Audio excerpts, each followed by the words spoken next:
श्री निसर्ग दत्त साधना. मी आहेच्या पलीकडे जाणे.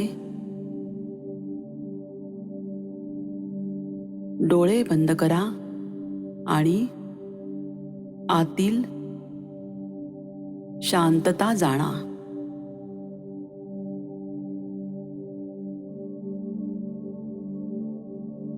मी आहे बद्दल आपल्याला सांगताना आणि मी आहेत राहण्याच्या साधनेबाबत सांगताना सद्गुरूने आपल्याला अगोदरच आपल्या सत्य स्वरूपाचे सूचन केलेले आहे.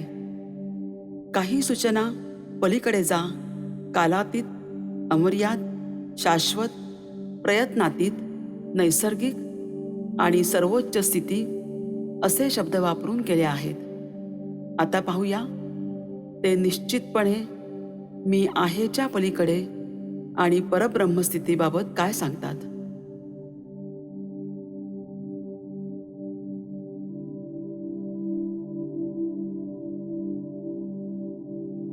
सर्वप्रथम गुरुने मला हे दाखवून दिले की मूलतः माझे या सर्वांशी काहीही देणे घेणे नाही आणि जीवनाच्या या रहस्याचे उद्घाटन करण्यास माझ्यापाशी मी आहे या ज्ञानाव्यतिरिक्त काहीही नाही. त्याशिवाय तेथे काहीही नाही.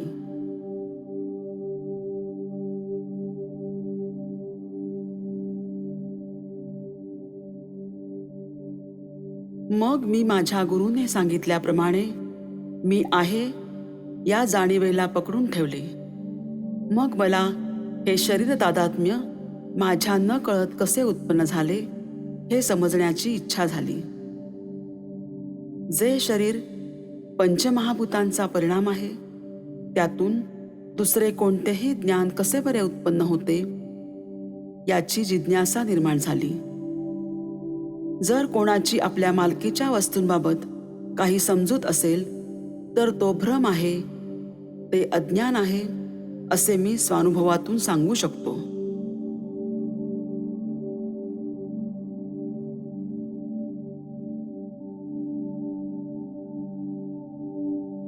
हे जर अज्ञान असेल तर मग माझे असणेपण म्हणजे नक्की काय आणि कोठे?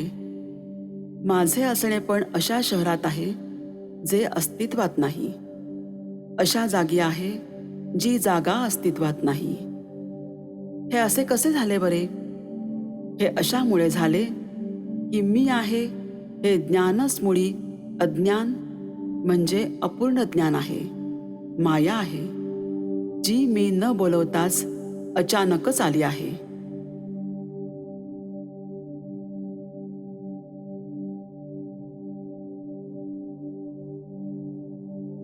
ही माया म्हणजे मी आहे असे असणेपणाचे ज्ञान उत्पन्न झाल्याबरोबर तिने निर्माण केलेले तिला फारच आवडले व हे असणेपण चिरकाळ टिकावे असे तिला वाटू लागले. मायेने मग या असणेपणाच्या भावनेला भयंकर घट्ट मिठी मारली. काय वाटेल त्या किमतीला. मायेला या असणेपणाचे अस्तित्व जितके चिरकाळ टिकवता येईल तितके हवेच आहे.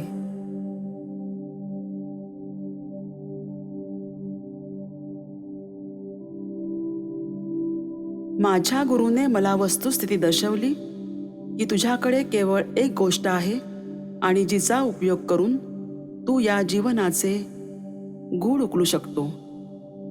मी आहे या ज्ञानाशिवाय तेथे अगदी काहीही नाही.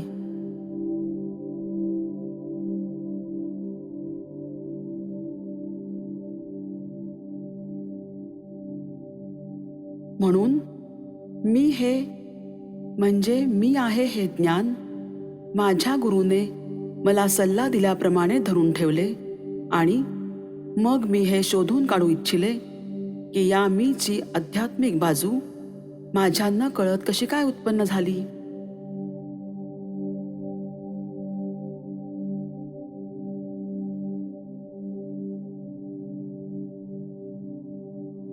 ज्याला स्थलकाल, रूप आणि आकार नाही अशा माझ्या शुद्ध संपूर्णपणावर म्हणजे परब्रह्मावर हे मी आहे हे ज्ञान अवतरले, या ज्ञानाला देखील रूप व आकार नाही, म्हणून ते भासते आणि ते केवळ माया आहे.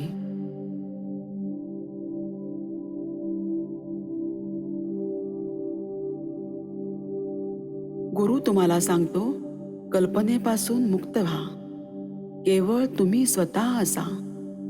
साधक समजतो की गुरु काय सांगतो की कल्पनेपासून मुक्त व्हा आणि आता, म्हणून पहिली पायरी साधकाने ते मी आहे या स्थितीत राहणे, केवळ असणे.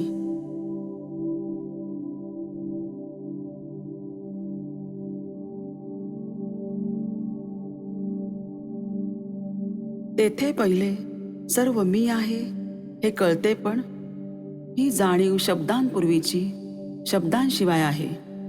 त्या कळतेपणासहित जग आहे. आता जेव्हा साधक ध्यानात जातो तेव्हा ते कळतेपण न कळतेपणात जाते.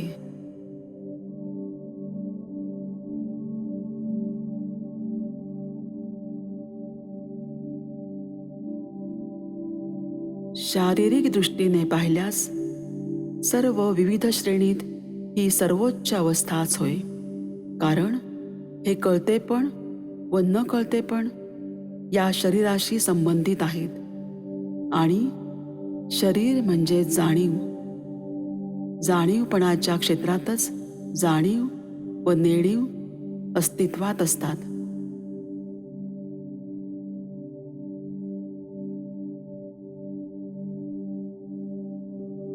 जाणीव नेणिवेच्या क्षेत्रापलीकडे परब्रह्म आहे. आध्यात्मिक दृष्टीने पाहिल्यास नेणीव न कळतेपण ही सर्वोच्च श्रेणी आहे आणि या जाणीव नेणिवेच्या मर्यादांपलीकडे गंतव्य आहे.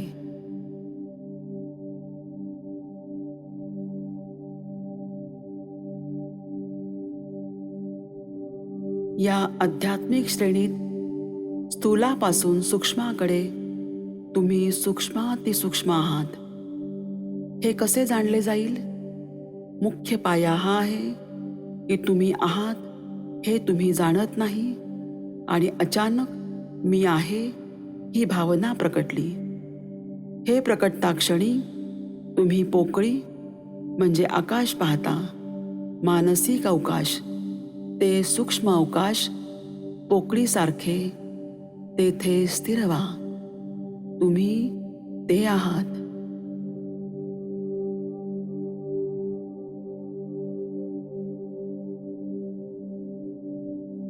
जेव्हा तुम्ही त्या पोकळीत स्थिर होऊ शकता तेव्हा तुम्ही केवळ ती पोकळी असता.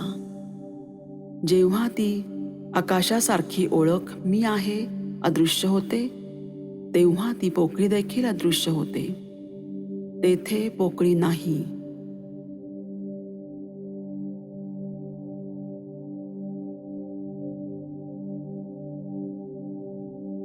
ती अवकाशासारखी असणारी मी आहे ही जाणीव विस्मृतीत जाते तेव्हा ती शाश्वत स्थितीच असते. निर्गुण निराकार स्थिती. वस्तुतः त्यावेळी तिथे काय घडते? तेव्हा मी आहे हा निरोप राहत नाही.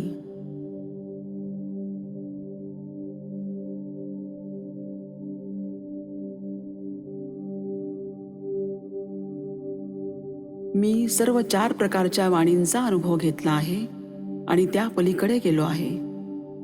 दुर्मिळ असा कोणी एखादाच या जाणीवेत स्थिर होण्याची आणि जाणीवेच्या पलीकडे जाण्याची श्रेणी अनुसरतो.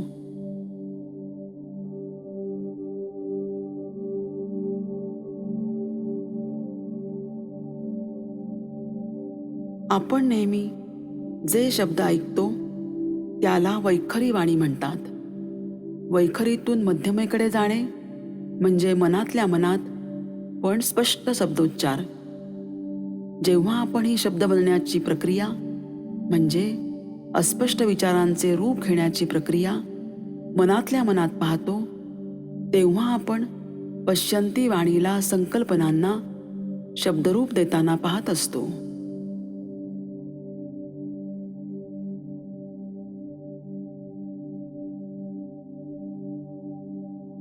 पश्यंतीपासून ते शब्दपूर्व निःशब्द परावस्थेत म्हणजे मी आहे या शब्दांव्यतिरिक्त नुसत्या जाणीवेत प्रवेश होतो. परेहून परत्या परब्रह्माकडे जाण्याचा हा मार्ग आहे. हा उलटा मार्ग क्वचितच एखादा दुर्मिळ साधक अनुसरतो.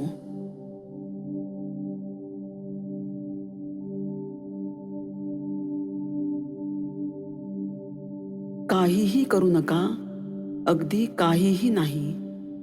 केवळ असा, केवळ मी आहे या ज्ञानात असा आणि तेथे राहा. हे ग्रहण करण्यासाठी केवळ असणेपणावर ध्यान करा. ध्यानात मी आहे हे ज्ञान पकडून ठेवा. या प्रक्रियेत साक्षात्कार घडेल की मी सगुण असे मी आहे पण म्हणजे असणे पण नाही.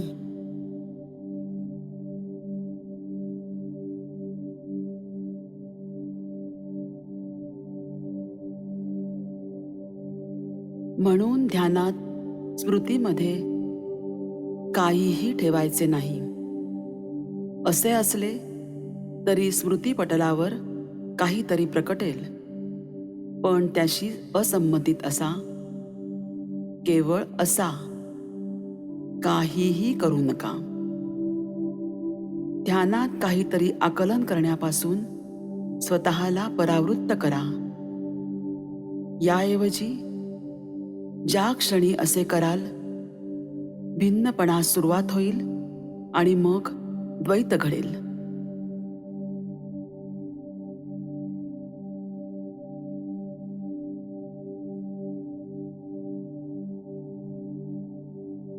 काहीही करायचे नाही, मग तुमची सर्व कोडी सुटतील आणि विरघळतील. मूळ माया जी मुख्य मोह आहे ती तुमच्यावरील तिची जबरदस्त पकड ढिली करेल आणि निघून जाईल.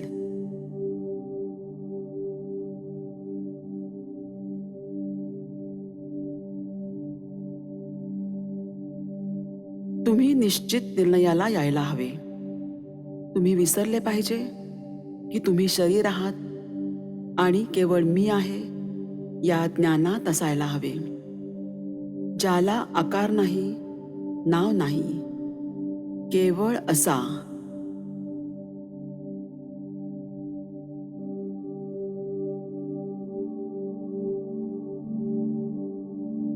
जेव्हा तुम्ही म्हणजे मी आहे असणेपणात स्थिर व्हाल तेव्हा ते तुम्हाला सर्व ज्ञान आणि सर्व रहस्य देईल. आणि जेव्हा रहस्य तुम्हाला दिली जातील तेव्हा तुम्ही असणेपणाच्या म्हणजे मी आहेच्या पलीकडे जाल. मग तुम्ही परब्रह्म असाल आणि हे जाणाल की तुम्ही जाणीव देखील नाही आहात.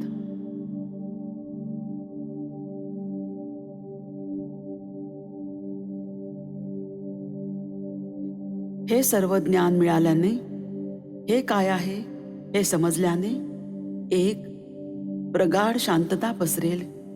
चित्ताची स्थिरता, असणेपणा म्हणजे मी आहे पार केला, पण तरीही असणेपण मी आहे उपलब्ध असते.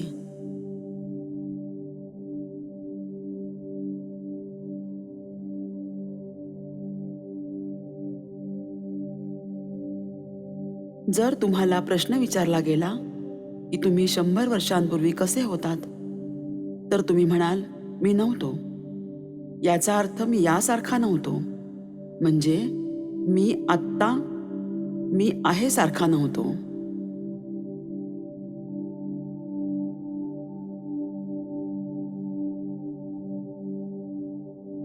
मी यासारखा नव्हतो असे कोण आणि कसे बरे म्हणतो? जो कोणी हे म्हणतो तो तेथे नव्हता का? तो कोणी एखादा 100 वर्षांपूर्वी मी आहे सारखा उपस्थित नव्हता, पण तो होता आणि आत्ताही आहे.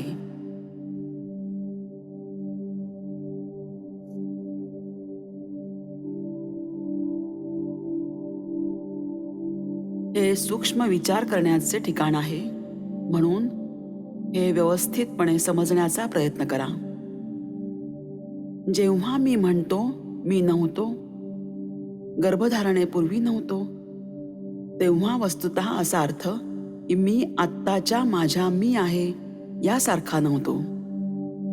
पण आत्ताचा मी तेव्हा नव्हतो हे पारख करणाऱ्या ज्या मीला समजले, तो मी तर कायम असलाच पाहिजे.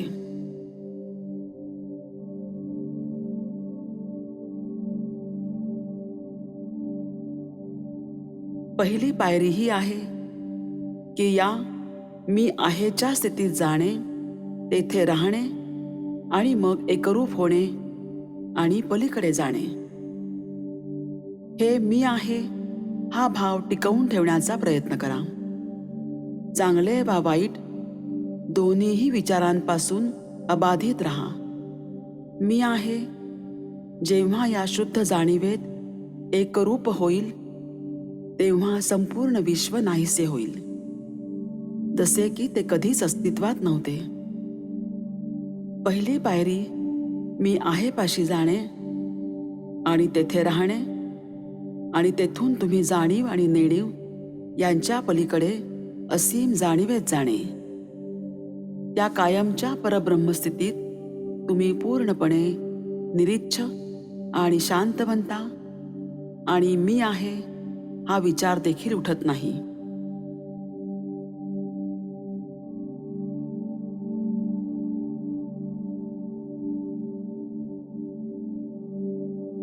या मी आहे या तत्वाबद्दल मी तुम्हाला पुन्हा आणि पुन्हा सांगत आहे.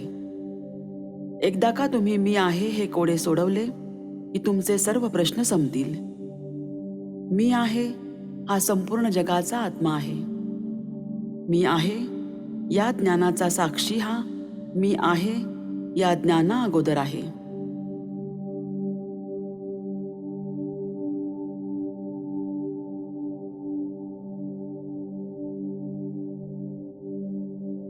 तुम्ही अनुभवता त्या सर्व गोष्टींची मी आहे ही पूर्ण बेरीज आहे. ते आपोआप प्रकटते आणि अदृश्य होते. त्याला वस्तीला ठिकाण नाही. ते स्वप्नसृष्टीसारखे आहे. तुम्ही मी आहे पासून वेगळे आहात. मी आहे हे स्वतःच माया आहे. मी आहे हे ज्ञान आणि जग या मायेच्या युक्त्या आहेत.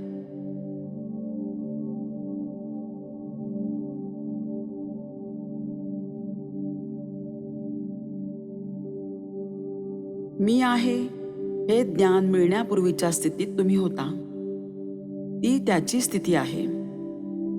हे ज्ञान मिळाल्यानंतरच तुम्हाला शरीर मनाची ओळख झाली. जे काही तुम्ही मिळवले शरीर मनासहित ते निघून जाईल आणि ते निरुपयोगी आहे.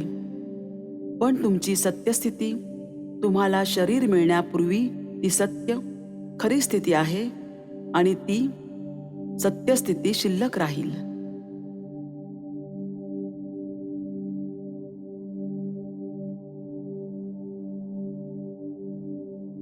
सुरुवातीस तुम्ही असणेपण किंवा मी आहे याबरोबर शरीर भावाशिवाय असायला हवे.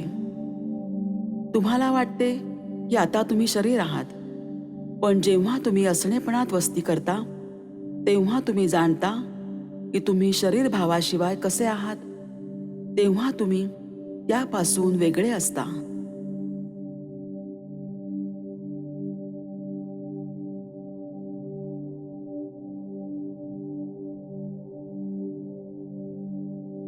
मी आहे या ज्ञानाशिवाय इतर कशाचाही उपयोग करू नका. इतर सर्व काही विसरा. मी आहे हे 3 अवस्था सूचित करते: जागृती, स्वप्न आणि गाढ निद्रा. मी आहे म्हणजे तुम्ही या 3 अवस्था आहात. जेव्हा या 3 जातात तेव्हा स्मृती देखील जाते.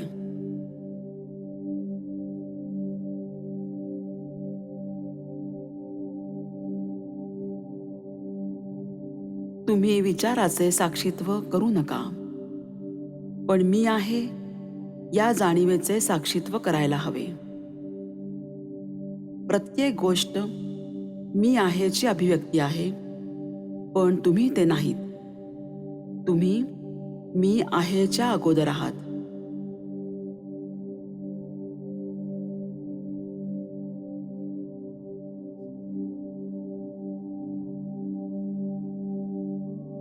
कोणीही परब्रह्म बनू शकत नाही.